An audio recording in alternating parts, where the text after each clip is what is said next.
As business owners, entrepreneurs, family men, it's difficult for us to find the time to put together projects like these. Even though it's something we really want to do, unfortunately, taking care of the things we have to take care of comes first.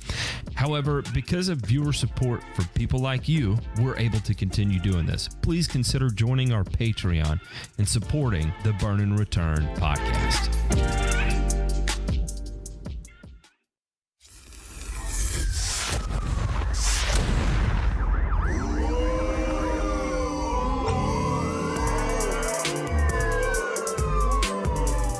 You're listening to Burn and Return, a weekly 1-hour podcast covering news from the agricultural and turfgrass industries.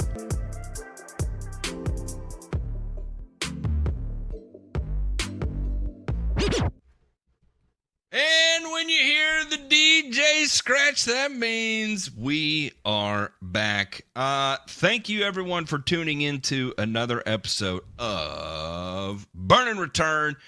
My name is Matt. Sometimes I go by the Grass Factor Martin, and I've got two fine gentlemen, Ray and Ryan, alongside me today. And together, the trio, the trifecta, actually it would be the quadfecta if you include our producer, Jay Pink, who is the man behind the scenes who keeps this whole thing together. You know what Jay Pink's thinking right now? He wants to drop one of those new soundbite. He wants to do, yeah. He would tell us right now if he could. He'd probably tell us, Jay Pink, what would you say if you had access to anything on there right now? This guy's a fucking weirdo. He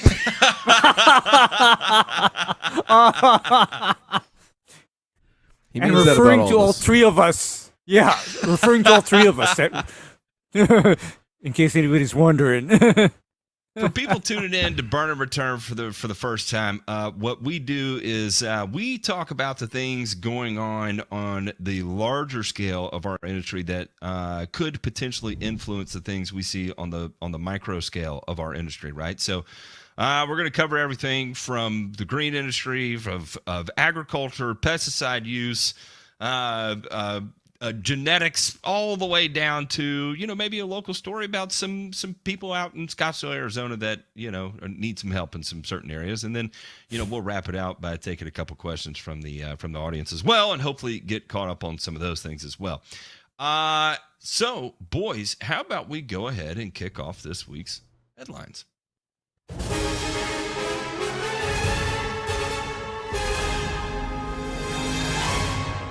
Nothing to fear here. This is just the news. This is just the news indeed, and this first article is coming from Agribusiness Global. The U.S. EPA withdraws glyphosate interim decision. The U.S. EPA has announced withdrawal of all remaining portions of the interim registration review decision for glyphosate. Pesticide products containing glyphosate continue to remain on the market and be used according to the product label and are unaffected by this action. Glyphosate is undergoing registration review, a periodic reevaluation of pesticide registrations to ensure that existing pesticide products continue to perform their intended function without unreasonable adverse effects on human health or the environment. Under FIFRA, which is the Federal Insecticide, Fungicide, and Rodenticide Act, each pesticide must be reviewed every 15 years. On February 3rd, 2020, EPA published glyphosate interim registration review decision. The ID did not identify any human health risk of concern for exposure to glyphosate, but did identify potential ecological risks. The ID included interim risk mitigation measures in the form of label changes, including label to manage spray drift and herbicide resistance. It concluded that the benefits of glyphosate outweigh the potential ecological risk when glyphosate is used in accordance with the label. On March 20th, 2020, glyphosate ID was challenged in the U.S. Court of Appeals for the Ninth Circuit. Petitioners challenged EPA's analysis of human health and ecological risks, the weighing of such risk against the benefits of glyphosate and the interim risk mitigation measures, and alleged that EPA violated the Endangered Species Act.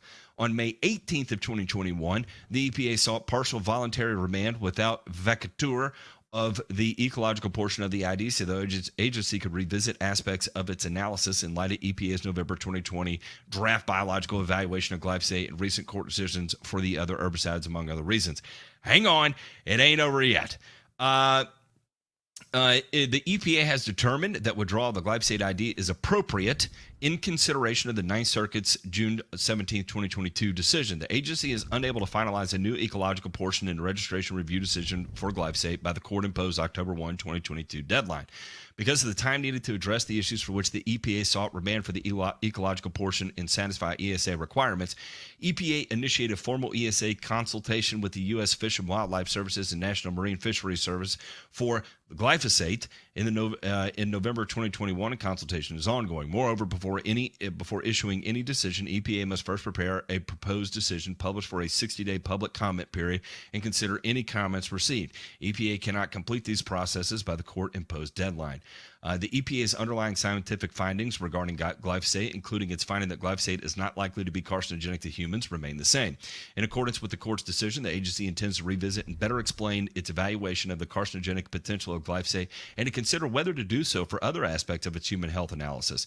For the ecological portion, the EPA intends to address the issues for which it sought to remand, including to consider whether additional or different risk mitigation may be necessary based on the outcome of ESA consultation for glyphosate, prepare an analysis of in-field effects of glyphosate on monarch butterfly habitat, consider whether there are other aspects of its analysis of ecological risk and cost to revisit, and consider what risk mitigation measures may be necessary to reduce potential risk following completion of analyses left outstanding in the ID.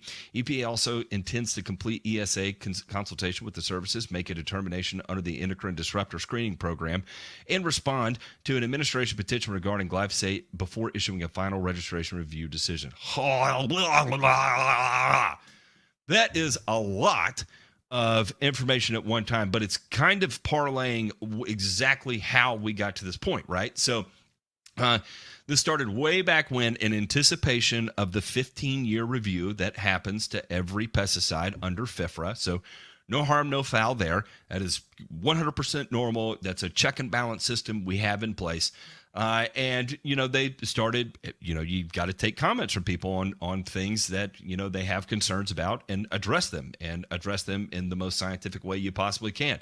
And so that is what has started this. And due to a lot of these questions that couldn't provide immediate answers or wanted additional proof to co-sign whatever is coming out of the EPA's mouth, like a consultation with the U.S. and Wildlife Services and the National Marine Fisheries Service, just to make sure everything is by the book. So, this is really just saying that this is taking place in the background. We don't really have anything to worry about. They're expecting to have some sort of decision coming up once this is completed. The original deadline was October 1st, 2022. They're not going to meet that deadline because of the additional consultation that's having to occur with the other departments. And once it is, then they'll look at what kind of label changes may or may not need to be written into the label. So there we are. This does not sound like, to me, that glyphosate is going to be going away anytime soon. And in fact, I feel like this is almost what I would consider like a net positive towards the negative press regarding glyphosate. Gentlemen, how do you think?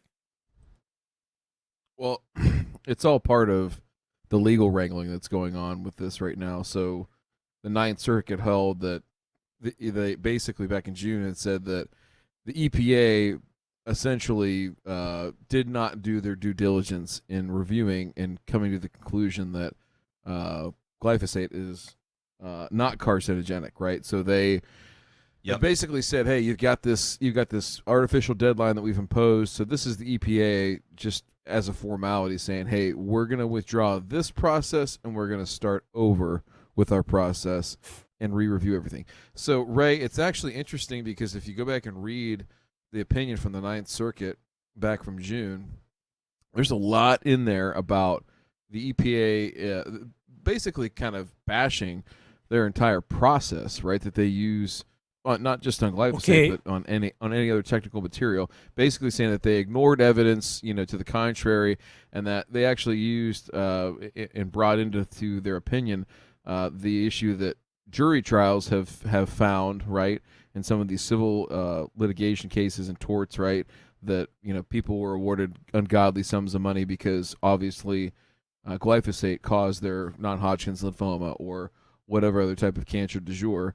So, and it's a terrible thing. I don't want to downplay the fact that people are put at unnecessary risk in all facets of agriculture, all facets of the green industry, needlessly in some cases because of poor training, poor product selection, poor safety practices, everything. That goes without saying that we do still have the need to use these products, and there are still the lion's share of people out there using them correctly. So I'm more interested, Ray, in your opinion on the EPA's process, right, and how this is going to go, because it sounds like basically, to a certain extent, hey, not only do we not agree with your answer, we don't like your answer, and we need you to do your homework over again. Write the paper again, Ray. Yeah, write the paper again. Well, what this is an example of is politicization of science.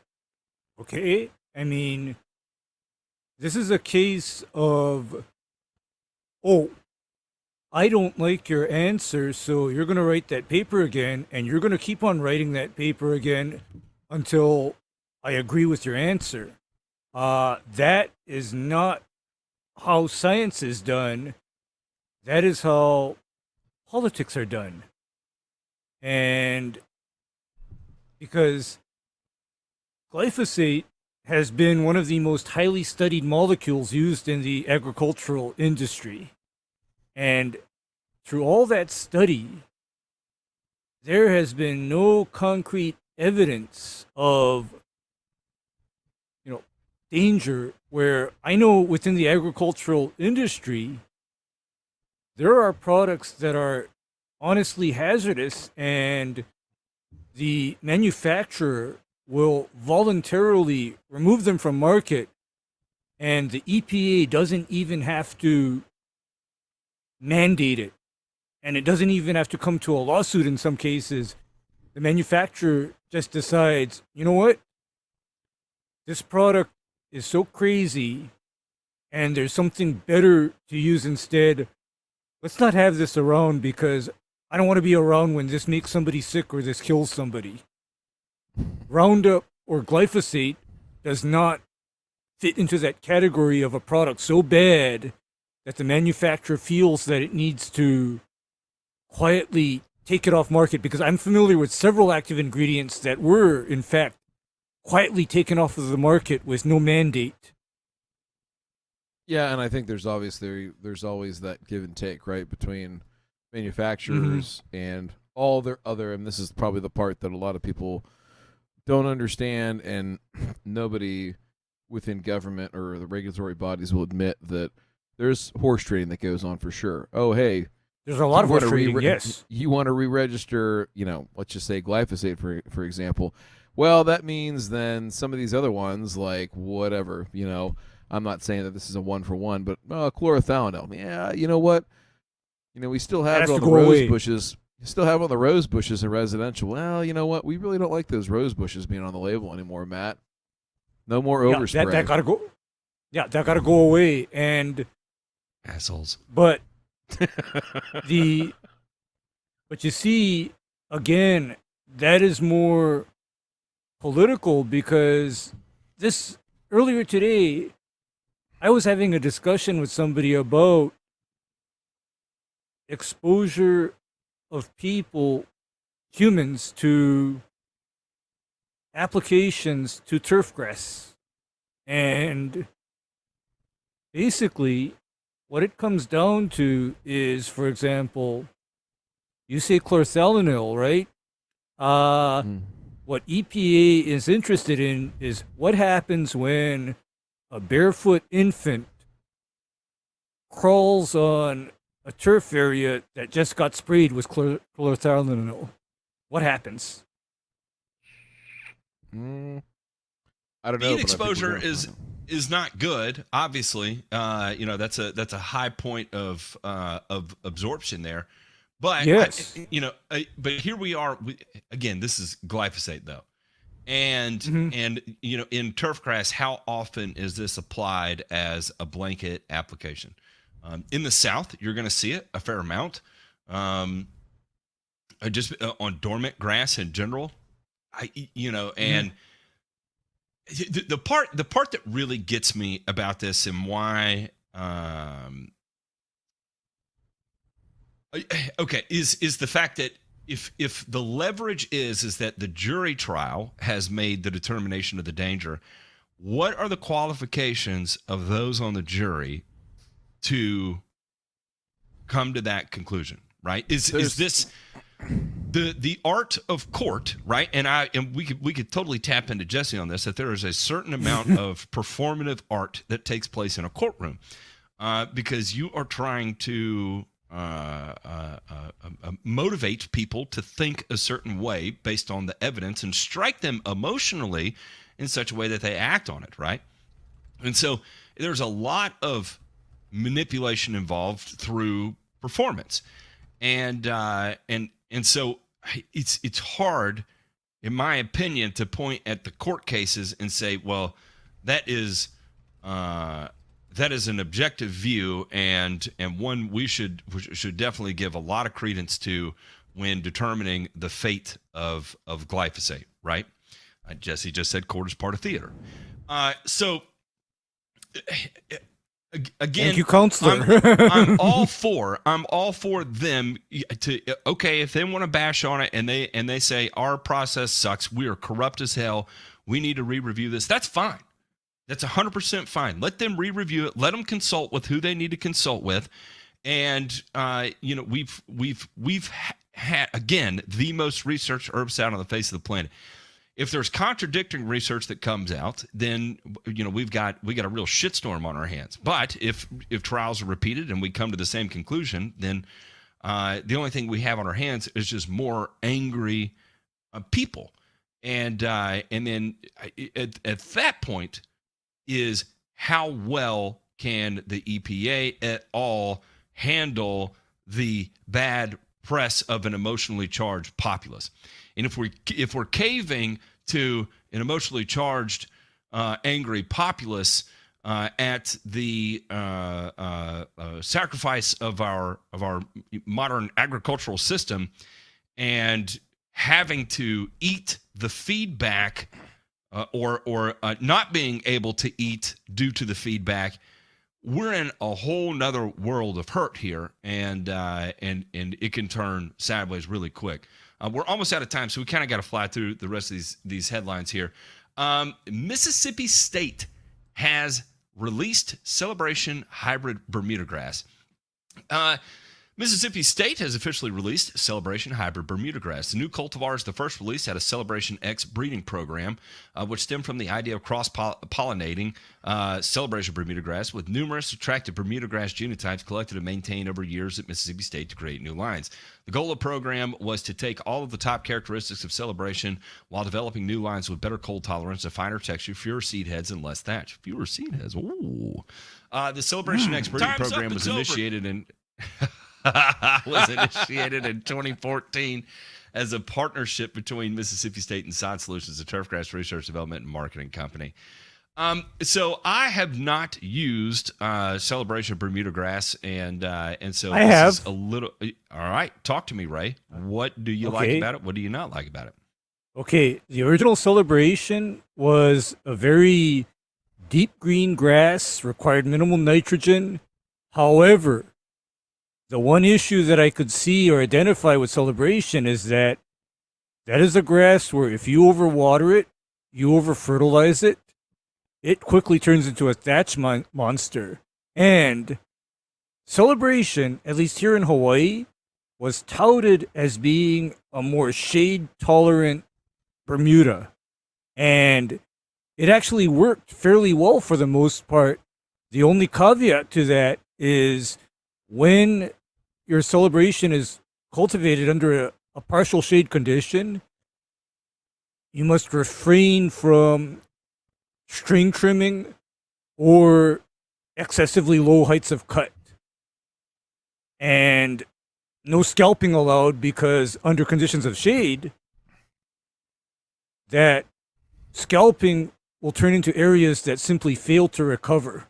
So when you're dealing with Celebration in shade, for example, my observation has been your mowing and trimming has to be totally on point.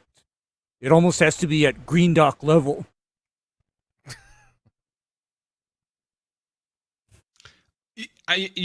I'll be curious to see, Sod Solutions behind it. Sod Solutions is expanding. I know they just put in a place near me here in Knoxville, literally like a mile and a half from my road. And I'm curious to see, with a little bit of hype train behind it, if it becomes a new push by way of Tiff Tough that seemed to have been the latest push in my area, and how it all plays out. So one to definitely keep an eye on here. Nitrogen prices are going back up, boys, and natural gas isn't the only driver they're saying right here, and it's hard to say. That is entirely correct. There's a lot of things that are influencing nitrogen and inflation in general. High input prices continue to be a pain point for farmers planning their 2023 crop needs, and nitrogen prices are now seeing a resurgence heading into fall. Experts say the price of natural gas isn't the only driver fueling the market as farmers look to book their fall needs. Nitrogen prices averted a major disaster on Friday when rail companies and rail unions reached a tentative agreement and avoided a possible strike. Even with the positive news, this chart from StoneX Group shows prices are climbing back toward the highs producers saw last spring. One ag retailer in Missouri told AgWeb and Hydrus prices for falls were $800 per ton in the fall of 2021, $1,500 for spring of 2022, and farmers booking fall anhydrous today are paying $1,325. So we're still up a ton of money. I watch nitrogen prices pretty closely because it spirals into pretty much every other aspect of everything else we buy, or it's touched by other things that we buy, and can say without a doubt it is spiking. And the bad thing that was happening before is that when it fell so sharply in the first part of July, there is everybody was scared to buy because they were still holding inventory from where it was, $1,400 a ton, and then all of a sudden it drops to like $800, $900 a ton, and you're holding that old inventory, and you're like, well, do I go ahead and double down now, or do I lower my average contract price, or is it going to go back up and I'm able to sell off what I have now? Do you add? Do you take away from your portfolio? And no one knows what to do. Everybody's kind of freaked out right now. Commodity prices were falling. People were getting out of commodities. Now, it's going absolutely apeshit again. And what do you do? So also on the flip side of this, I can tell you from a manufacturing standpoint, manufacturers for turf and ornamental are buying right now too, because early order programs are coming up, right? And so when early order programs come up and they put that out, and you send in all that information as far as how much fertilizer you need on the year, guess what? They take all that data and they go shop the market to buy the cheapest nitrogen they can to put together those fertilizer blends that you committed to. And when this is accelerating right now, prior to the onset of early order program, then again, it's going to make for a really, really brutal spring for a lot of people. Now, take that into account with everything that's going on in Europe and the wild fluctuations in natural gas there, and a lack of natural gas production occurring right now at home. And if I had to guess, we're going to continue to see LNG being shipped from the United States over there at record pace to help alleviate the global stress that's ongoing right now, especially given the strength of the dollar. Of course, we want to ship it over there, right? Because we're making tons of money. So the whole thing is just bananas. It is really, really bananas right now. And hopefully something somewhere breaks. I don't know what's going to cause it to break, though. I have no idea, and I listen to people who are much smarter than me, and nobody really seems to have a clear answer. You got half the people that are saying that it's going to absolutely fall apart. You've got other people that are saying that it's just another rough patch, and who knows what the truth is. Boys, have y'all gotten invited for any early ordered programs yet? Yeah, and I mean, it's just it's all timing thing. You can sit there and try and time the market up on trying to buy fertilizer, and can you store it? Can you house it? Some places are allowing you to buy an outtake later, but not very many. So I don't know. I think it's gonna be another case of last year at least we saw it kind of coming. This year, I don't know. I don't know. I guess I don't know if it will go higher or not. Right, with what we're seeing in agricultural prices, right, particularly in corn. If that, how much of a mover of the market that's going to be. Like if gals are getting big time profits on corn, do they sink some of that money back into nutrients for next year and get themselves stocked up? I don't know. Credit markets are tightening off a lot, right? So you take that extra money and go try and buy Money yourself ain't cheap some right equipment. That's what I'm saying. So like there's going to be a lot of hedging, and I think it's going to be winners versus losers. Now, take this down to not to Main Street, but to Turf Street, and I don't think that we're going to see a ton of volatility in the turf market. That's just my guess, right? Based on past experience here and hearing what other people are talking about coming into next year. In fact, I've heard nobody that I know or trust signal anything terribly out of the ordinary with the fertilizer other than if you want to pay for it, it's there. But I have heard other things related to technical grade materials, particularly in herbicides and a few fungicides that may become non-existent for a period of time, beginning next year. So again, like I think it's just, again, as we talked about last year, it is a good time now to make sure that you're done all the right things to put a cool season to bed the correct way, and also to make sure that what you're using is correct and proper, and you're not just going off of, well, that's the way we've always done it, Yep. And a really, really important thing you said there. Fertilizer. We're not going to run out of fertilizer in the United States. Guaranteed. We're going to be golden there. We are going to run out of cheap fertilizer in the United States. I'll say that if you're accustomed to buying a $10 bag of fertilizer, that is pretty much gone at this point. You might find some people that were lucky and bought the hell out of the dip and were able to get delivery of it and get it on rail cars, because there for a long time you couldn't even get it moved on rail cars. You were having to move it all by truck, and that was during this ongoing negotiation on the rail side of things. And they say they have reached an agreement. We have some inside people, and I don't want to give his name up, but is a member of a railroad union, the largest railroad union that this whole thing is ongoing, and said it is a bad deal all the way around, and they are continuing to vote against voting in favor of the strike. And it keeps getting denied, and people aren't really happy with the terms that are being put forth there. So, yes, right now we're in the clear. Does that mean we're going to continue to remain in the clear? No, 100% not. And but again, is that going to affect supply? No, it's just going to affect price. So it's there to get. It's just not going to be what we were used to in 2019, 2018, where you could get a 1002 bag of prodiamine for $16 to your door. That, again, those days are over. Now, on the flip side of this, the pesticide thing is a whole nother world of pain. And I don't think we have enough information there yet. I have gotten multiple notices from people. I've had some people said prodiamine is going down in price. And I know they secured some sweetheart deals in order for that to happen. It was like a scratch my back, scratch your back kind of thing. And I think that's only in certain regions you're going to see that.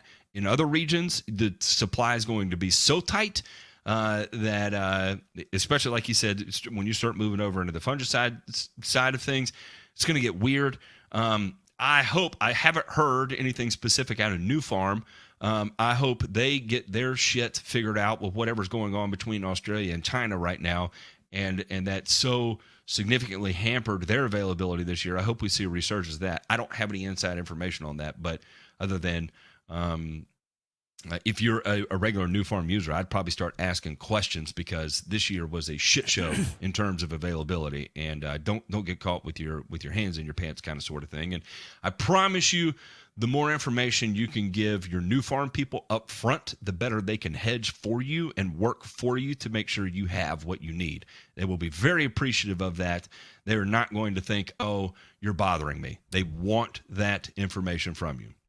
Well, and I'll say this too, and I know that this is probably we're way over time, but another thing, especially this time of year, that you should be looking at if you don't participate in it and you don't know how it works, is look at early order for real. It's not for everybody, but you can get some really good terms, and I think more than ever, you're seeing manufacturers step up to the plate to try and get people to be enticed by these things because they need that to plan their inventory, their manufacturing, and their logistics, which are all so hard for them right now. It would be of your benefit. So reach out to your sales rep, ask about that.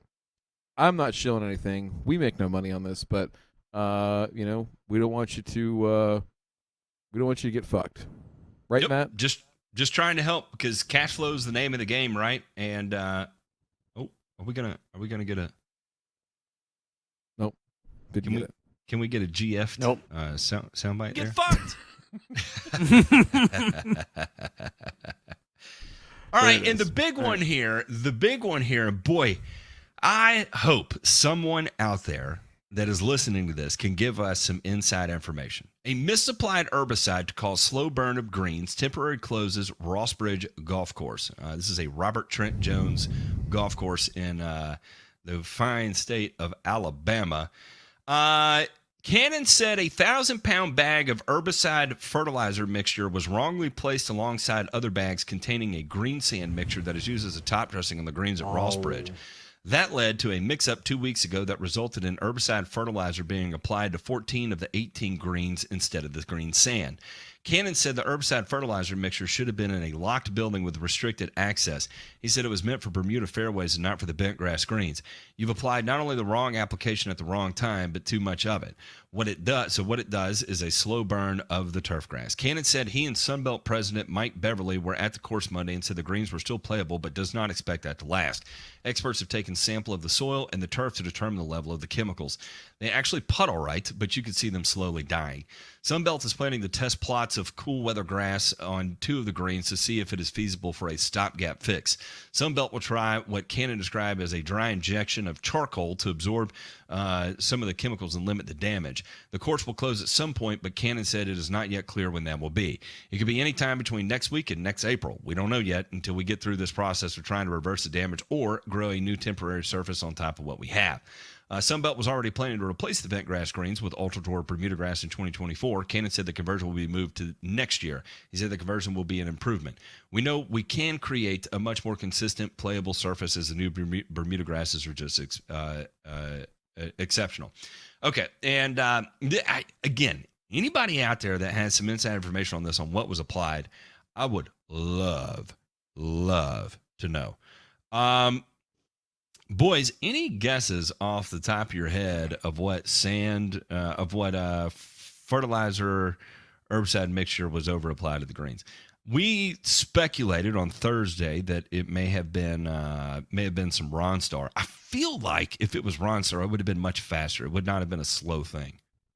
Actually, it can be on the slow side if you have low enough temperatures, because Ronstar is very temperature and sunlight dependent. However, you just kind of put a little bug in my head, because if it is in fact that slow, you know what would mess up bent grass off horribly? What's Matt? that? Indaziflam on fertilizer. Like a spectacle on fertilizer. What? Because I've seen spectacle damage to desirable grass, and what happens is that 2 to 3 weeks after the application,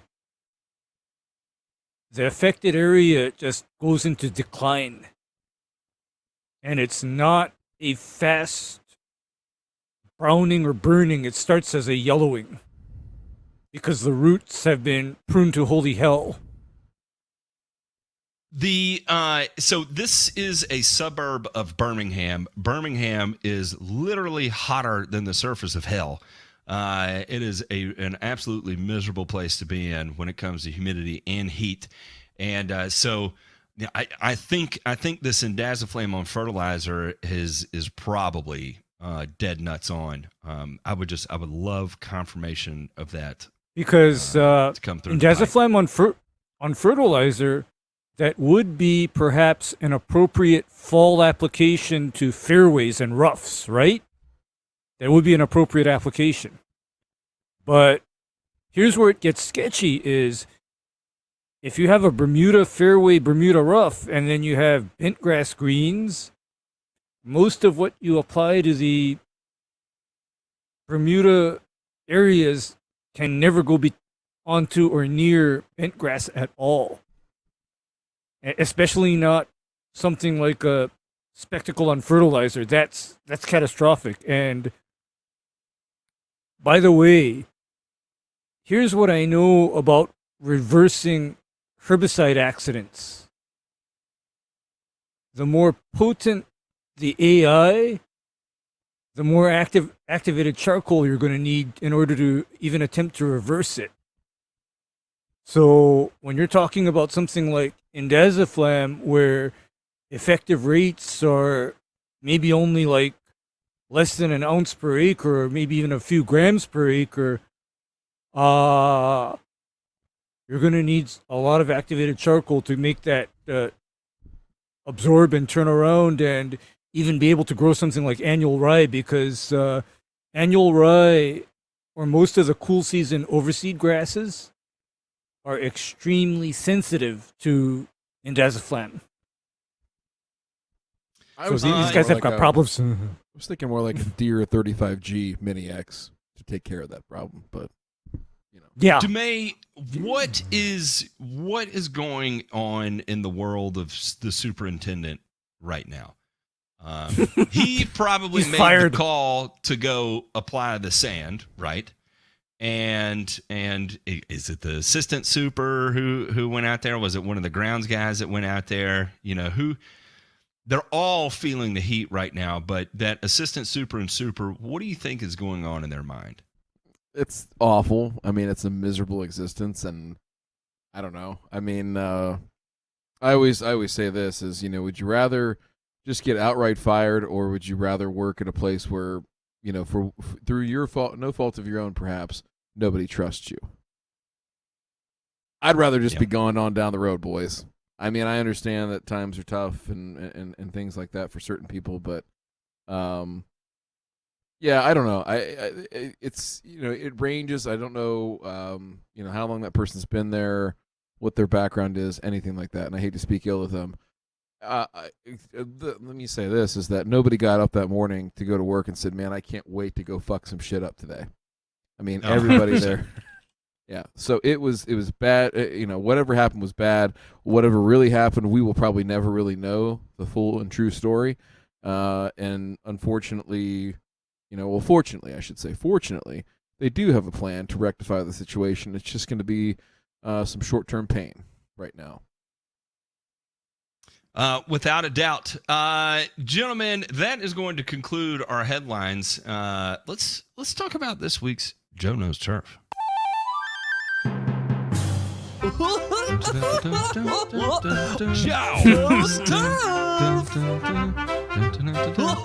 Hi, I'm Joe. I'm gonna give you a bunch of accurate turf facts today, because Joe knows turf.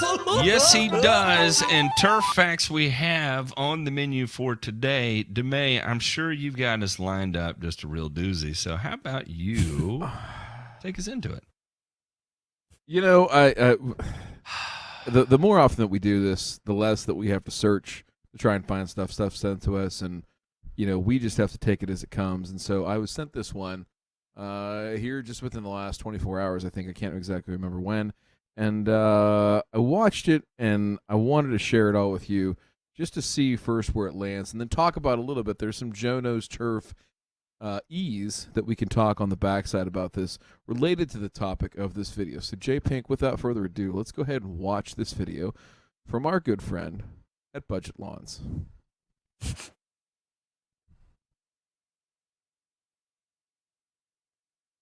We'll get some sound. If you don't agree, you're just denying it. But the pandemic sucked all the fun out of lawn care. Ooh. That's a strong. Oh, You know exactly what I'm talking about. How much do you have to pay to get the fun sucked out of whatever you have? I don't know. All right, let's go ahead. Inflation's high, buddy. About, and you're just in denial. The spring of 2020 rolled around, and all of a sudden you have this abundance of time at home, stuck inside, and you look out your window and you think, man, my yard looks like crap. I guess since I'm home, I might as well work to make it look a little bit better. But that little bit better just kept growing legs, and it just kept getting more and more and more out of control. So before you know it, This is frightening. got a garage full of crap that you don't really want anymore. You spent so much money and time and sacrificed so much away from your family and doing other things just to... Is he talking about himself or somebody else? I can't tell. I don't know. I'm worried about the guy, honestly, at this point.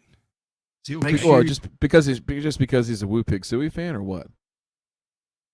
Listen, you can't. I understand taking the A&M loss hard, but this guy is borderline dark at this point. And typically, if I'm going to go the road of darkness, I try to inject a little humor into it. But right now, I'm failing to see the funny in it. All right, let's see what happens. your grass looks like a golf course? Raise your hand. I know there's some of you out there that are thinking, dang, is he a psychic or something? That sounds just like me. It really is kind of unfortunate, though, if you think about it. I became a homeowner in 2017, had All right, never Jimmy, taken pause. care of a... Now, let's go ahead and fast forward to that second clip. This is just him talking about his personal journey. You get some shirtless pics. If you're into that kind of thing, you're more than welcome to go ahead and click on the video. We're not going to I'm show into that that. because there's kids that watch. Keep the your training show, up, all buddy. right? Yeah, keep up. Whatever. Stay but, hard. This guy's a fucking weirdo. Yeah, we can't have fucking kids watching his shirtless ass. I mean, it's just weird. All right, it's not fucking right. So let's go ahead and play the video. J-Pink. Pre-workouts. We're selling pre-emergents. Well, not here on Budget Lawns, I'm not. We're not selling proteins and diet plans and weight loss calendars. We're selling Bermuda grass calendars and post-emergent herbicides and super juice and Humachar and all these other miracle things that are going to give your lawn a six-pack. Pause. Now, this is starting to get a little personal. I like this I'm guy. not sure. I am into this right now. I'm not sure where. I'm not sure where he's going, but it's getting a little personal. He's going at Doc, and I don't know what that has to do with Budget Lawns because let's be honest here, Doc has no budget for his lawn as long as you're sending him money. You see is that now Doc. Budweiser bucket up there in the Yeah. top corner? I Yeah, with kind the of want owl. to fill one up and sit down with him, and we just pound him out and have a conversation. I like this guy. All right, just because he has a draw, and he's got a little drawl in his voice, you just like him because of that. Yes, you're right. I do. I know how you work. All right. Let's see. Clearly, Doc, is not a budget lawn enthusiast. Doc wants you to spend as much fucking money with him as possible on your lawn. So you have two antithetical views here. So I'm curious to see where he goes with this. It's kind of annoying. I'm kind of envious of the golf community sometimes. I'm a golfer myself. Grew up as one on a country club, and Grew up in a country. it's one of those communities that they don't care if you shoot 100 or 65. It's just all about having fun, throwing back some cold ones on the course, and just My man. enjoying golf. Where did lawn care go astray? Where did it get off course? I laughed at my video last week. Have you seen it? I'll leave a Pause real quick before we go into this. He says lawn care went astray. How many people that participate in actively caring for their lawns, Ray and Matt, do you think actually watch YouTube? And of that portion, actually give a shit about what we say? In general. Not very many. I'm going to say 10% of people that manage their lawns watch YouTube content related to it. And of that 10%, another 10% give a shit what anybody has to say. So 1% of the active lawn community, roughly. And that's is what we're probably gonna- high. I'm It's going to probably guess. high. That's probably high. Yeah, that's a generous estimate, I'd think. All right, so now he wants. I think he went in on Super Juice here. He had a whole video. Let's see what he's got to say here about Super Juice. The link for it down below. We're going to talk about that I've kind of just let my lawn go this fall, and it's okay because next year I'll get it whipped back into shape in no time. I'm a big believer in everything has its season. You know, lawn care has its season. Too much of anything, any good thing can turn into bad. So I've let my lawn go, and we haven't had rain. It's been hot, unseasonably hot for September. It's starting to go dormant in the backyard from heat stress and drought stress. After I give this big long spiel in the video about how I don't care, I get the comment from someone that says, for the record, that's not good to let it go into dormancy earlier from drought stress because it's storing up these carbohydrates and then it's gonna...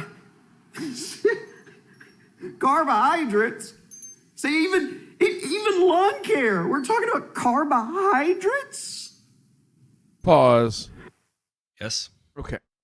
Yeah, we are. Like, why? Yeah. What? Yeah, I don't think anybody's suggesting the keto diet for lawn care, but you know what? You know what's really going to there's a science aspect to this. Go ahead. Yeah. Sorry, Ray. You know what's annoying me about him is how he just takes oversimplification and dumbing down to a high art. I mean, that is my objection to him. And hey, if we do take a look at this from a 30,000-foot view, he is budget lawn care, right? And I would say that what he is shooting for is simplification. And I'm with you there. It 100% grinds my gears. And I've said it 1,000 times. Oversimplification is devaluation. And I've got nothing against this guy. I have no idea who he is. Would I watch a piece of content titled Budget Lawns? No, because that's not the type of thing that appeals to me. If someone wants to talk about carbohydrate storage and turfgrass, I'm probably going to watch that because that's the aspect of growing grass that does interest me, right? So I'm trying to relate to the guy here because let's keep going and then I'll explain why. I thought carbohydrates were part of a diet plan. Right? You want to lose some weight, cut out the carbs. Get rid of the noodles and the breads and the white stuff. Now I'm getting lit from someone in the comment section about carbs and lawn. No. Were you even listening? We're crying out loud. But I'm starting to see it. People starting to realize that they fell down this dark black hole, this rabbit hole of nonsense. That's okay. Throughout the pandemic. Yep. And I don't know how much further he's going to go into this, but I want to get this out there now because I know exactly where he's going. I have talked about this before. There is a certain point in everyone's lawn journey that is hyper specific to YouTube, where you realize that everything you thought you believed gets upended, and then you don't really know where to go. And it's like going through the 5 stages of grief. And I can't recall off the top of my head what the 5 stages of grief are. And I have said denial, anger, bargaining, depression, and acceptance, right? And at first you're like, no, certainly I'm not being used as a tool in the cog to keep this sales train going. And then it's, I can't believe I'm being used to do this. And then it's like, well, maybe if I just stick to what I want to talk about, I don't get used in such a way. And then it's like, you know what? Just fuck it all. I'm gonna burn every bit of it to the ground. And I think a perfect example of this, and Joe, I say this with love, is the Lawn Warrior went through this. I mean, every step way of the way. And then, you know, where he was in that I would call the depression. I wasn't actually depressed, but the depression stage is, you know, like where you started seeing Joe with rapid fire content out that was directly attacking whoever it was he was going after it. And it is not over yet. This is my show, damn it, and we're going to continue to talk about this. I'm just kidding. It was a callback to Sunday. But he's going through the 5 stages of grief here, where he realizes that he has helped participate in the perpetuation of whatever bullshit that he now sees as bullshit. Whether he was intentionally doing it or unintentionally doing it, now he feels like he got suckered into it. He suckered himself into it, and he's banging his head against the wall, and he doesn't know how to get out of it. And so in response to it, that's why he's given this soliloquy here about literally the guy's going full scorched earth and just shooting flames over. I did the same thing. Have you ever seen my Air 8 video? I mean, at the time, and I remember like the shit I was going through psychologically, knowing what was going to come my way to do it. And my point at the time was, I was like, I helped perpetuate this. I helped perpetuate the liquid fertilizer, whatever weirdness. I helped perpetuate the Carbon X shit and the union and the yard mastery thing and all of it. I helped do all that. And so how do I pay penance, right? And it was like, well, shit, I don't know. Let me just start by setting everything on fire, and then I'll sort through the ashes after the fact with a sieve and see what tangible pieces are left. You know, maybe there's a little bit of carbon left over that I can make something called pink fucking venom out of. 3 or 4 years down the line. I don't know. But again, there's something about this that just because I've been where this guy is emotionally, and I'd say this is going to be 2 totally different things. Like the shit I was dealing with and the shit this guy's dealing with are not even on the same spectrum. However, emotionally, I feel like we were kind of in the same place. Does that make sense? Yeah. And I think that's the whole point here is, regardless of why the yard's bad, why people got into it, I think part of this is commentary and part of this is fact. The part that's commentary is that I think it was great that people had a chance to connect and figure out what brought them pleasure, because how much of what we did pre-pandemic was just, literally running as fast as you could in the hamster wheel and going and doing that over and over and again. I think a lot of people figured out, yeah, you know what, I don't like that, and got into something that they now enjoy. And I think, too, if you have this unhealthy obsession with anything, I don't care if it's your lawn, with fitness, with there's too much of a good thing for sure, right? With whatever it is. A doubt. So if you need somebody on the internet to tell you that you need to have a little balance in your life and, go see your children instead of, mowing the lawn for a second time that day, right? Then go for it. But if you need somebody on the internet to tell you, to not mix up pesticides in your sink because, you want to try to make a buck, or that you are trying to sell pesticides that aren't labeled for residential turf or anything like that, come on here, because we'll be the guys that tell you that on the internet. That's what we're here for. Those are the facts. Hang on. I may be both of those, as a matter of fact, because I warn people about the dangers of cocaine regularly, and I'm also the kind of guy that I have to listen to David Goggins or Tony Robbins make fun of me and humiliate me in order to motivate me. So it's kind of the same thing, and I feel like in one instance this guy is trying to tell himself to go touch grass, not treat grass, right? Like, actually enjoy, find something that he enjoys, and what this may have become for him is something that he doesn't enjoy, and I think the piece that has spoiled it for him is the YouTube part of it. To be honest, he is beginning to realize he does not like the YouTube part of it. He enjoys talking to the camera. He enjoys producing content. He doesn't enjoy the ripple effects that occur from it, right? He doesn't enjoy the persistent emails he gets. It's like, you dumbass, if you just applied Humic 12 to your yard, it'd be green again. And I don't want to sound like I'm shitting on Perry here. I'm not, because I know Perry doesn't want people doing that either. Like, John is not out there like sending out secret cabal emails that is in a group email. It's like, all right, this is what we're going to do. Here's a list of videos you're going to get in the comments, and you're going to email every one of these people, and you're going to tell them that they're all a bunch of suck-ass people for not applying human. That doesn't occur. I know John very personally, and that is not the way he's going to go about that. But it's a weird kind of cultish thing that does occur. And this is why I don't know. I'm going to start speaking in circles here, but the bottom line is this. But Go ahead. here's the bottom line: is if you want a less intense, less impactful, less costly way to maintain your lawn, there are ways to do that. And honestly, you can get some of that, maybe not all of it, most of it, a fair majority of it here. Because all we're telling you to do is do the basics right. Anybody wants to turn the dial up past the basics, we'll tell you how to do it. But if you're not doing the basics right, and you're calling in, You're not swearing you're at not us and ready. telling us how to run the show, then you're not ready. I mean, you're not ready for you prime see, that is, that's just something where I think he's telling everybody what's wrong, but at the same time, my other objection is that he also doesn't tell people how to do it right either.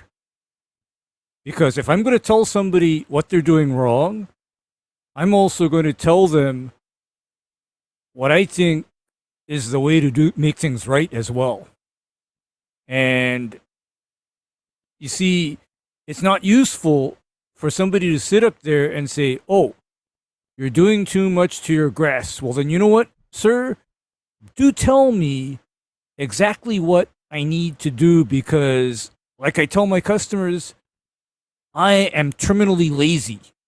Okay? I'm terminally lazy. And my terminal laziness will cause me to only do what's absolutely, totally needed. And part of his frustration may be that he doesn't know that part of it. He knows enough to know that the idea that let me clear this up.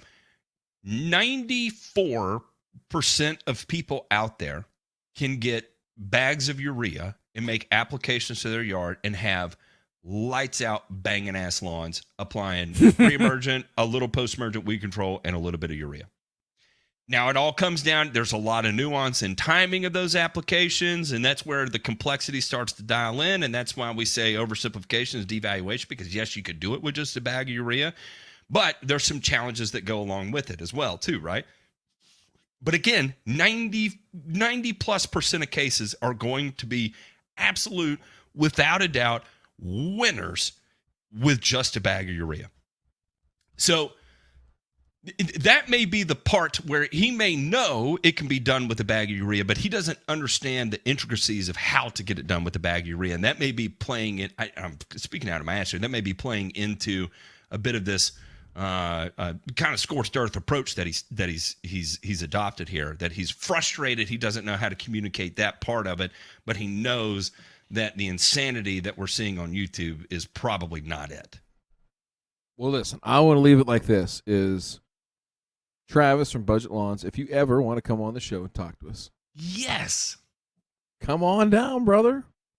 Let's hear it. Yes. We hear the pain in your voice, right? We know that black hole that you're talking about, you're all the way down in it right now, right? The only thing you can do, Travis, right now is look into my eyes. I'm looking at you from the top of the hole. Put the lotion on, grab my hand, come on up. 100%, dude. I will have you on in an instant. You're talking to another SEC boy. Go Vols, by the way. And again, I'm sorry for your A&M. Your loss. top 10 balls. I don't know what it feels like to not be undefeated right now. So, but it's all in love. Okay, this is too much. Let's go straight from shilling to shill ourselves. And I want to say this too. There is a reason why I do not shill my fertilizers on this show, really, or at all. Now, I do some social media stuff with it because it's a lot of fun, and a lot of it I'm just stroking my own ego because a lot of people told me I can never do it again, and I did. But there's a reason why is that the reason why is that, again, what I want to accomplish here on this show with these guys is the fact that, exactly like we said, with a bag of urea, 90+% of the time, that is going to be all you need to succeed from a fertility standpoint. But again, a lot of nuance that goes on to it, and that's why we're going to do that. But the reason why we do this that we do, and we keep it in such a way, is because of the.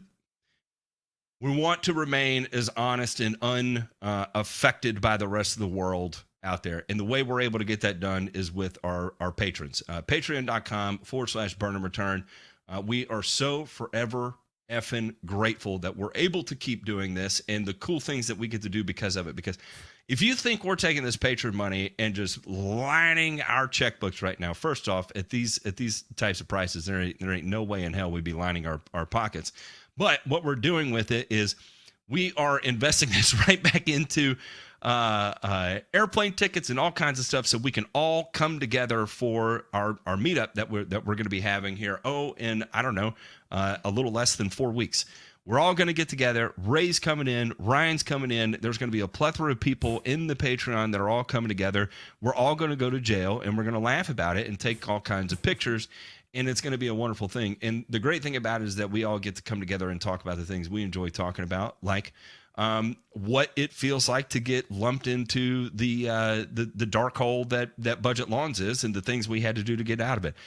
Travis, again, I'm harping on you here to come on the show because I promise you, buddy, there ain't nobody in internet lawn care that has gone down a dark hole as I have, and I am here to commiserate with you, buddy.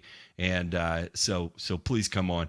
And again, it's because of our patrons that we're able to do this and talk about it so freely, and even invite people to come meet us in person to be able to have these types of conversations and have real heartfelt conversations, sometimes over choice adult beverages, sometimes over cheap adult beverages. It doesn't matter, but adult beverages will be had. So we're so appreciative to you. With that said, let's check out this week's Burns.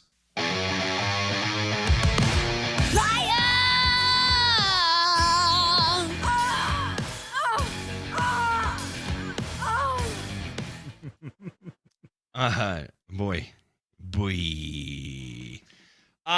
The first one here, and this is not going to make sense as to why I put it into the Burns, but I'm gonna try and bring it full circle. And this is gonna be from the Genetic Literacy Project. And listen, if I get one more email on a source check on the Genetic Literacy Project, I will snap on you like I did Justin Dawson. Listen, I understand that this is skewed to the point of being extremely pro-pesticide. However, what is skewed to the point of being pro-pesticide is the fact that it is listed with a ton of citations to co-sign the shit that comes out of their mouth. Okay? And there's not a lot of sources that are either pro-pesticide or anti-pesticide that do the amount of citations that the Genetic Literacy Project does.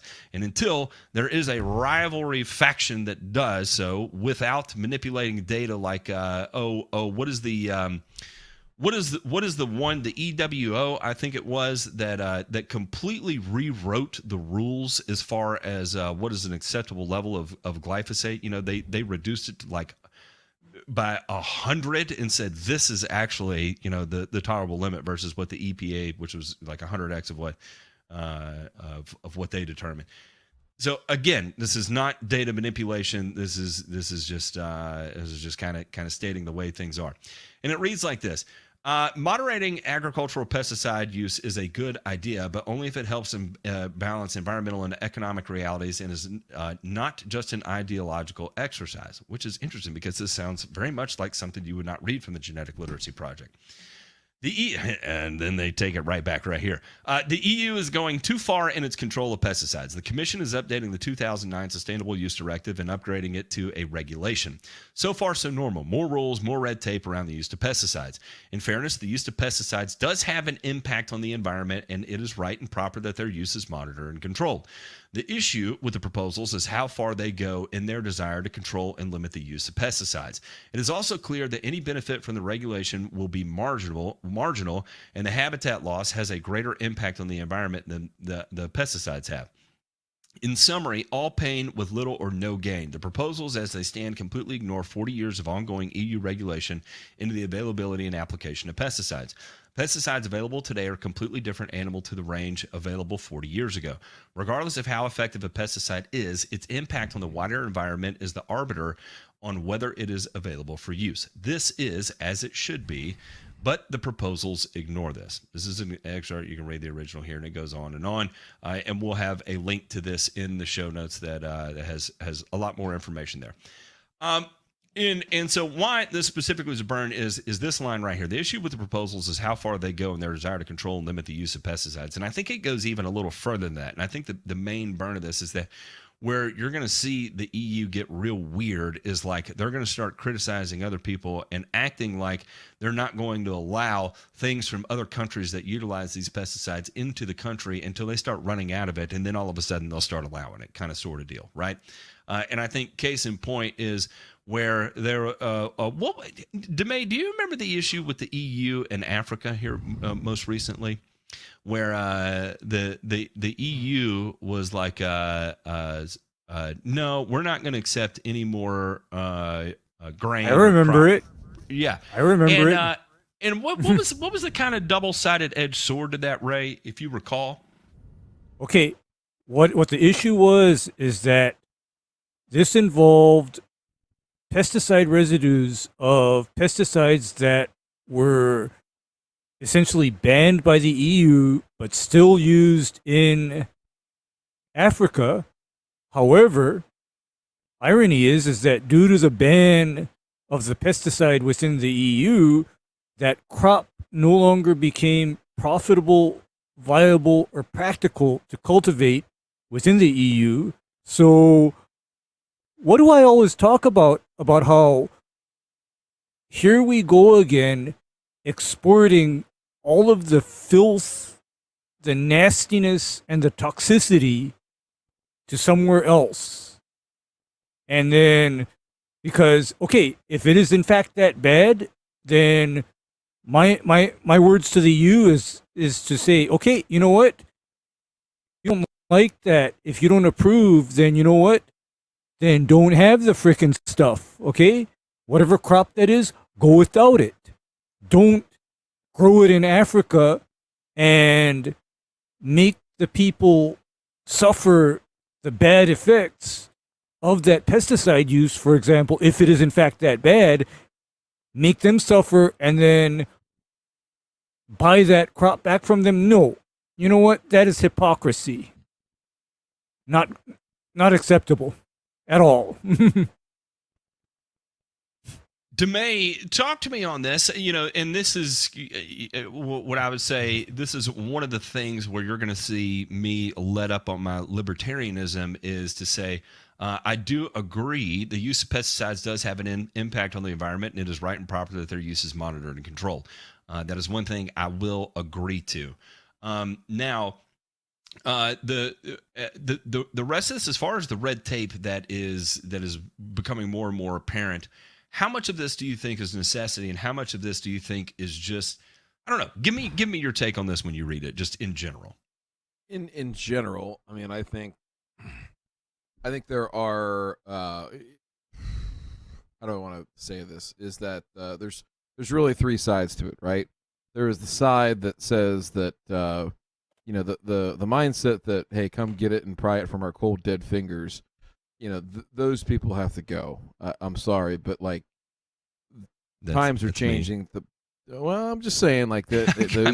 I'm kidding. They gotta go. They have to go and realize that there's going to be some stuff that we have to give up.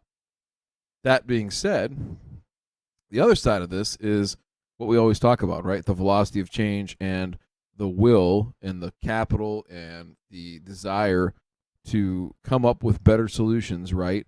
That put us in, equal footing, if not better footing, when it comes to production for agriculture, efficiency of use of different products, environmental fate. All these things, whether we're in turf or in agriculture, all play a big role, right, in the overall impact that using or not using a particular product will have. Finally, the third part is the theater, right? The things that people need to get up and pound their chest about and say, hey, I'm doing this because XYZ, insert a reason, right?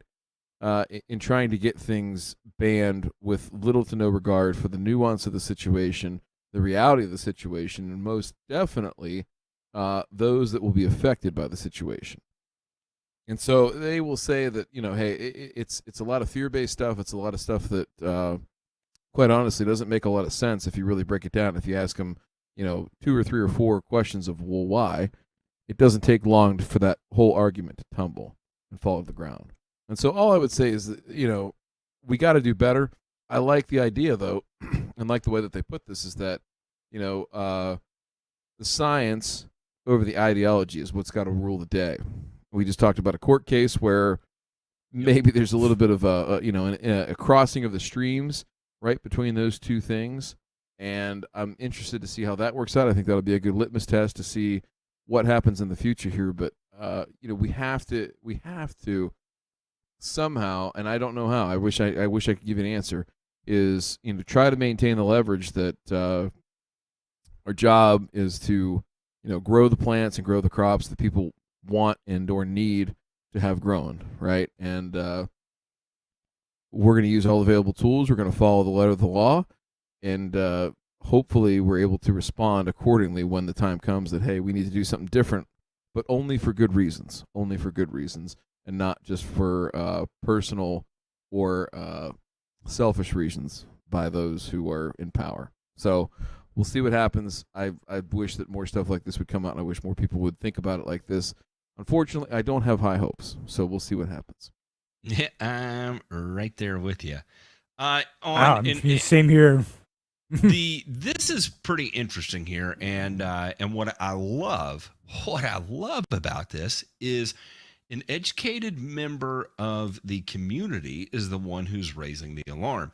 And the article headline reads this: aging artificial turf fields may carry risk of head injuries. A Charleston mother sounded the alarm after a popular athletic field repeatedly failed shock absorption tests. Artificial athletic fields, nearly ubiquitous across big cities and small towns, have weathered a lot over the years, and not just the legions of stampeding children. Critics have pointed to the extreme heat they generate on sunny days when the surface can be more than 60 degrees hotter than the surrounding air or nearby natural gas. Studies have linked unforgiving turf to a higher incident of knee, ankle, and foot injuries, and there are a growing number of reports tying chemicals in artificial fields to environmental concerns. Now, a Charleston mother is sounding the alarm about a hazard that has received little attention: head injuries from hitting the surface of an artificial turf that lost some of its shock absorbency, either from age or lack of maintenance. What I really want is for the kids to be safe, said Johanna Hines, whose 3 children played lacrosse at Charleston High School's aging multi-purpose field used for football, lacrosse, and soccer. City records show the popular Boston artificial turf field repeatedly failed a shock absorption test over the last 3 years, placing thousands of children who've been playing there at a high risk for serious head injury. It's just one of scores of aging artificial turf fields in Boston across the state and country that have not been regularly monitored and tested despite warnings from experts. Tests from 2019 through April of this year revealed sections of the Charleston field exceeded the threshold for safety established by the American Society for Testing and Materials, an international company that develops the standards. Records as far back as September 2019 show the testing company warned the city the field needed to be fixed and replaced as soon as possible, noting that severely diminished shock absorption qualifies as unsafe and for the expectation that life-threatening head injuries may occur. And it goes on and on and on, and this is a very real thing. And you see a lot of this shock impact testing take place on in the NCAA, and of course the NFL. I've seen at University of Tennessee one of the testing trifolding, tripods that they use to simulate head impact. So I know the research is out there and the research is being done. It's interesting, though. It's interesting that a mom of children who are out there playing to really get in the grind on this, and I'm impressed. Kudos to her. In my opinion, this lady is a rock star. Yeah, she's trying. I mean, she's trying. Well, she doesn't want her children to end up bed-bound vegetables, because that can be the end point of a head injury. And conversely, are you all familiar with that delayed syndrome that results from too many concussions? Yeah, CTE. CTE. Yes, I mean, CTE has been suspected in numerous bad things happening to retired football players, for example. And those are just the ones you hear about. those are the ones you hear about, and the others are just so tragic. And to me, I always thought, okay, what's going on with these guys? They got it all. Why are they self-destructing so, violently and dramatically? And it, part of the piece of the puzzle is, hey, they got hit on the head too hard too many times. I mean, that's gotta cause some pretty significant brain damage. Because some of what they do, I mean, you gotta ask, I mean, is this the actions of somebody who is brain damaged? And so I just have to say, we got to look at what is the safety of these artificial turf surfaces, both now and later. I mean, okay, let me put it to you this way. Can we put artificial turf under the same scrutiny of risk versus reward, long-term and short-term, that we do to the maintenance of natural turf grasses? Because I know that is under fire, where, at least here in Hawaii, I know that synthetic turf surfaces are seen as the answer to the sins of natural turf. So, can we put that under examination? DeMay, you deal with this a lot. Talk to me about your experience on this side of things. I mean, it's not good, and that's not to say that all synthetic is bad and this, that, and the other thing. I think the thing that's not good is that the follow-up testing protocols, and not only testing, but remediation, right? If there is an issue, what do we do, right? How do we get, clearly you saw here in the article in Charlestown in Mass, they've got a field that failed 3 years in a row, and it seems like nobody was really doing anything, related to that. So, it signals a couple of things. It signals, one, that the maintenance on the fields were not great. Like, it doesn't necessarily, it's not a straight line like, hey, at year 8, the field's going to start failing, and that's just it, right? There's a lot of things when it comes to the construction methods and things like that could be used, right, to stave that off, right? But a lot of it comes down to maintenance, and quite honestly, you see a lot of these facilities switch over to it because what do they say? Oh, we can't take care of grass. We just can't do it, and that's fine, but you still have to take care of this stuff. And so whether it's ignored, whether it is not made a priority, right? Because it's turf, like it's still going to be there. It's still green every day, no matter what.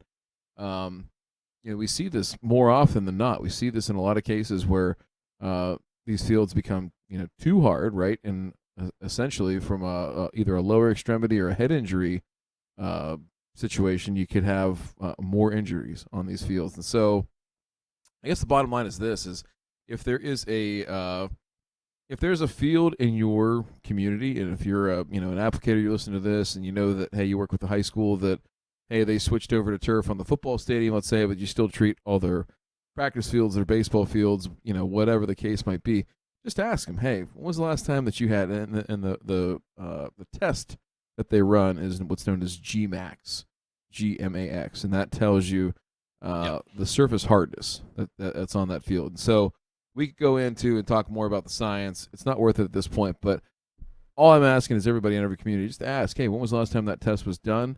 And are you keeping up on your maintenance in order to make sure that this field is safe for our kids to go out there? Because as Ray was saying, lots of NFL athletes with CTE that have come to the forefront, been in the news, everything like that. But I can assure you there's scores of others, right, that were in high school, college and whatnot, that don't get the notoriety that the NFL guys do, that suffered the same fate, unfortunately. And so, actually, Ryan, I got to tell you, there was a very notorious case of suspected CTE right here in Hawaii. Is that Junior Seau? Was that out there? No, Colt Brennan. Go ahead. Oh, Colt Brennan. Yeah, I forgot about that. I mean, in his career at the University of Hawaii, that boy took some extremely hard shots on the artificial turf surface at Aloha Stadium. I mean, that guy got hammered. I mean, he got his clock cleaned so many times. And then after he stopped playing football and, grew up, became an adult, it seemed like his life should have been great, but instead it turned into a spiral of tragedy. And I have to wonder how much of that has to do with him getting blown out on that artificial turf surface week after week for 4 years straight. I gotta wonder. Yeah. Just Yeah. asking. Yeah, there's terrible stories of that. There's stories of, like I was saying about Seau, like, committed suicide, unfortunately, and shot himself in the chest so that they could study his brain to figure out, like, so, yeah. We've gone down the deep, dark hole. Oh, yeah, this is dark. This is dark. let's sprinkle a little sugar on it and talk about this week's returns. La la la la la la la la la la la la la la la la la la.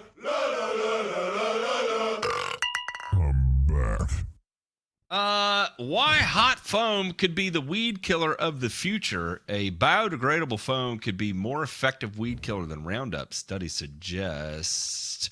Like many human inventions, pesticides come with numerous benefits at a high cost. Just like plastics are simultaneously useful and toxic, the chemicals we spray to kill bugs, weeds, and fungi can protect our farms, but wreak havoc on the planet and our bodies. But it's not like we can simply allow our fields to be overrun by pests. The resulting decline in crop production would likely trigger mass starvation. Without the use of pesticides, there would be a 78% loss of fruit production, a 54% loss of vegetable production, and a 32% loss of cereal production. That's why finding effective alternatives to the most toxic pesticides are crucial. Not only would it slow the devastating rate of insect decline, which could destabilize the planet's entire ecosystem if not addressed, but also more environmentally friendly pest control would improve soil, air, water quality while making the food more safe to consume. I read that there may be something here that I'm gonna kind of buzzle on a little bit, but we'll get into it. The foam called Foam Stream V4 creates a sizzling envelope that suffocates and destroys the unwanted plant. It's already commercially available and is made from a blend of plant oils and sugars derived from corn, wheat, rapeseed oil, coconut oil, and potatoes. Hot foam could be an effective alternative to glyphosate, the widely used ingredient in Roundup, which has been found in urine of 80% of Americans. While some research on Foam Stream V4 has been done before, previous experiments have been small land controls and weren't focused on large-scale agriculture. So that's what they did, and they were showing some good things on some charlock mustard, some cheeseweed, and some burning nettle, some lichwort, and some catchweed. So good, some decent information coming in on there. Now, this is me being a dick, okay? And I want to get that out there. And one of y'all may be able to answer this. I don't know. When I think of foam, I'm thinking of typically some sort of soap-like material, right? And if this is suffocating a plant, couldn't this also be used as an insecticidal soap of sorts? I'm just asking. Yes. Yeah, it's an insecticidal soap, but then I've looked into this kind of weed control technology, Matt. Uh-huh. And the main point of this is that the foam supposedly is able to transfer a lot of heat to a weed. However, this is a caveat now, Matt, that foam, that hot soapy foam applied to a weed only destroys the green tissue or the foliage that it touches. It does nothing to the roots. Because, Sure. when people talk to me about these non-chemical weed controls that involve heat, I always keep in mind that most of these technologies are only capable of just instantly denaturing or cooking the green tissue that is touched by that application and no more. I mean, I have to kind of think of weed control in terms of, is this killing the roots? I always keep that in mind. And I'll say this too, is this something that could be used in addition to something systemic and cut down on the reliance of something systemic? And I think that is particularly interesting as well. Yeah, I think that's the thing, is that the reliance on something like this, a technology like this, as the sole tool in your toolbox, is going to end poorly. But to both of your points, I think there is a place, Ray, if we were going to use this and, some VM stuff, right? Some vegetation management in certain areas or whatever, where maybe, hey, we're near a stream, we're near something else, right? And we just want to touch the tip, nothing else, nothing down deep, but yeah. So I think there's a use case for it. I think this is what we're going to see, though, guys. Like, we were just talking a minute ago about, the change that needs to happen and things like that. It's going to be, and here's the other thing I think too, is I doubt that we'll see something that is so widely accepted and become so ubiquitous like what we have with pesticides, because there's a use case for those pretty much wherever you go. This might not work, right, in certain areas of the country, like in Ray's spot, where you could spray something with a pesticide and it might come back within days to weeks, right, unless you're using Ray's especially if you don't know what you're doing, because I have a lot of experience, for example, using heat-based weed controls, and I do them when using a herbicide, for example, would not be responsible. Hey, I mean, there's a use case for what I call the Red Dragon. And the Red Dragon is the brand of a propane torch. Oh. Yeah. Ray also loves the smell of napalm first thing in the morning as well, too. Ray has a whole... never mind. Lawns are dumb, but ripping them out may come with a catch. It turns out Gotcha, old boy here who wrote this, and let me tell you, this guy is I'd have a beer with him.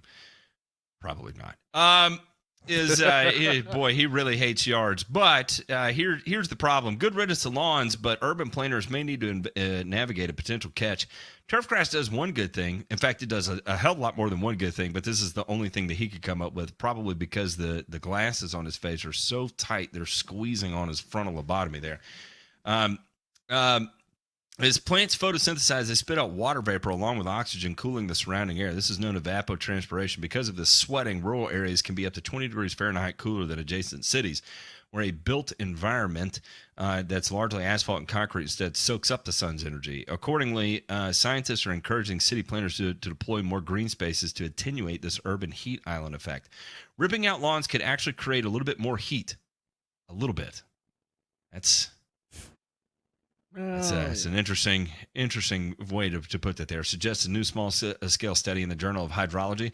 On a hot summer day on the Arizona State University campus, scientists monitored 3 sites of different kinds of landscaping. On one end of the spectrum was a lush mesic version with lots of turfgrass, trees, and other water-intensive plant species. On the other was a xeric version with desert species, which provide nice flowers and native pollinators and branches for birds. These desert plants need less water and can also be hydrated with targeted drip irrigation instead of spray with a lawn sprinkler. Splitting the difference was an oasis plot, which mixed species with high and low water needs. Researchers found the lush mesic plot to be the coolest thanks to evapotranspiration of all of its water-demanding plants.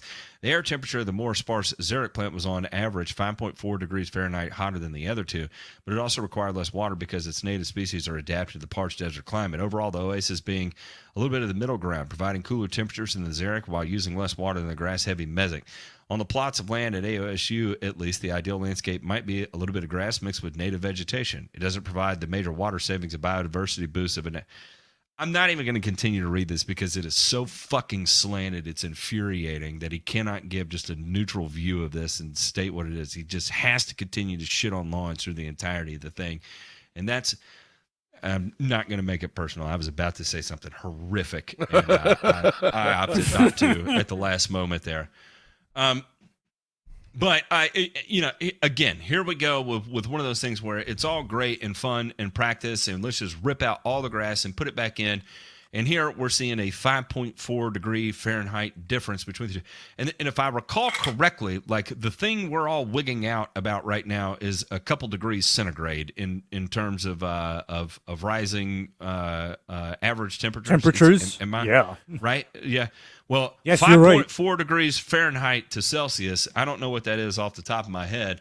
Does anybody know what that looks like? Say if we go from 81 degrees Fahrenheit to 86 degrees Fahrenheit, that would be 5, right? So what is 86 degrees Fahrenheit to Celsius?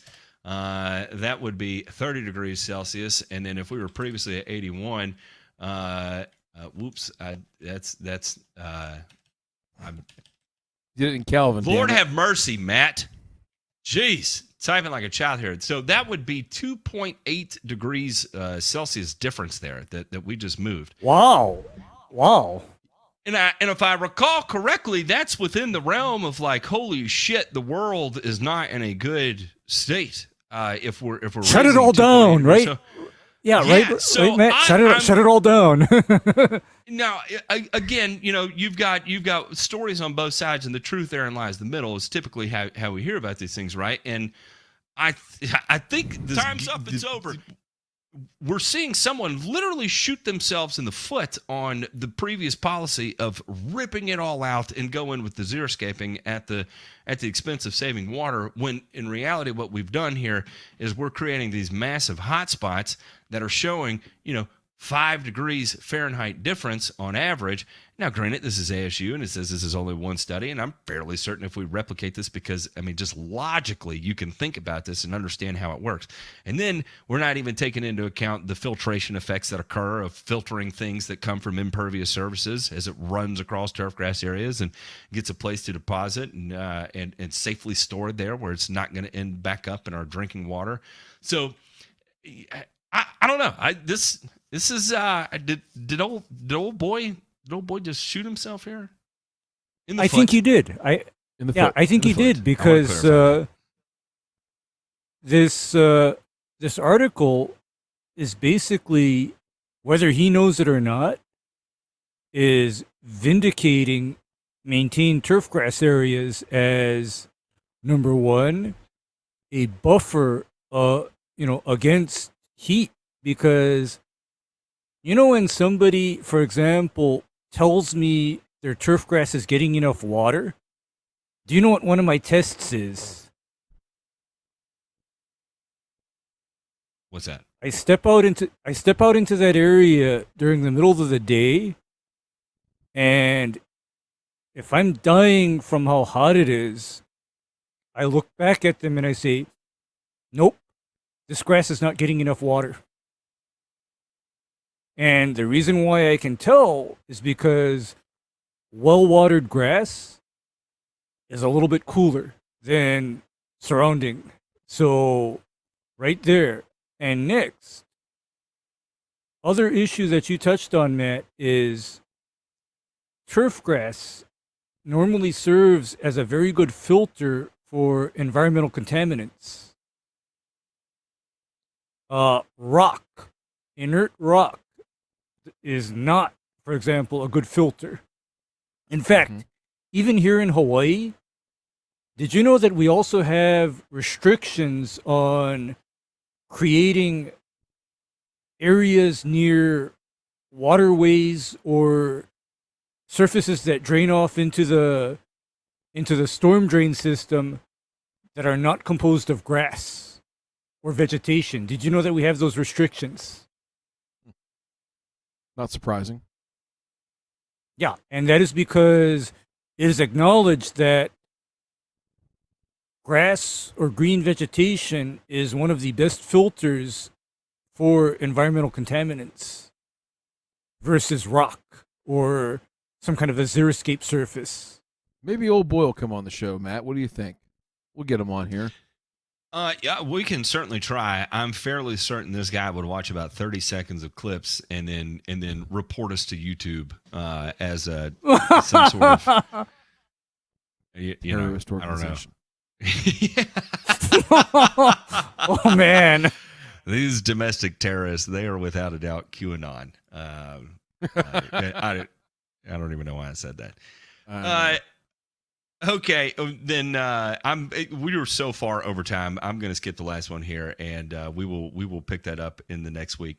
And we're going to answer a question from Jay. Andy, we have not forgotten about you. We've got a guy that's going to be coming on.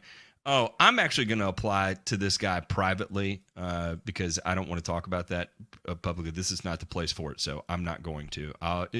Jay Pink, if you don't mind, forward that email to me, and I'll take care of that privately. It's nothing. It's totally work related, and I don't want to do it on the show. All right, that is it, gentlemen. Thank you for joining me tonight, and thank you for our patrons for allowing us to do this. We are going to go hang out with them and let them pick the title of this week's show. We love y'all. We'll catch you on the flip side.